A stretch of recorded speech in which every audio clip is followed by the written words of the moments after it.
কোথায় বলো তো? আপনি তো বললেন মিশন হাসপাতাল। মিশন হাসপাতাল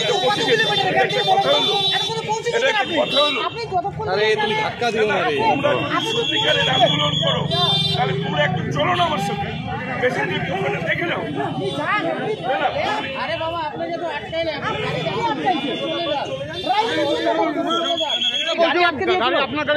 ওদেরকে বুঝালাম যে ভাই আমার পেশেন্ট আছে, পেশেন্টটা এখানে মিশন হাসপাতালে আছে।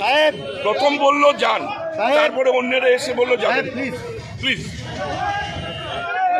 আমাদের আজকে ঘোষিত মিছিল ছিল, অবস্থান বিক্ষোভ ছিল।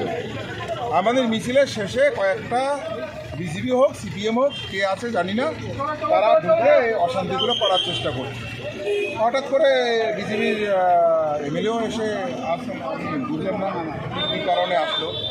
এটা আসলে প্ল্যানিং একটা, আন্দোলনটা যেন বদনাম করা যায়, এখানে যেন পুলিশের সাথে আমাদের একটা ধস্তাধস্তি হয়। এটা আমাদের যারা করছে তারা আমাদের দলের কেউ না। আমাদের কাছে ছবি আছে, আমরা ব্যবস্থা নেব।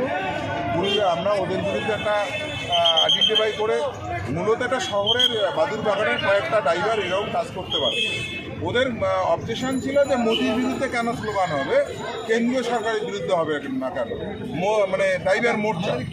তো ভাই ওরা আন্দোলন করলে ওরা আন্দোলন করতে পারে, কিন্তু কেন্দ্রীয় সরকার আইনটা করে তার বিরুদ্ধে তো বলতে হবে। এটা বলতে গিয়ে তার গায়ে লাগে।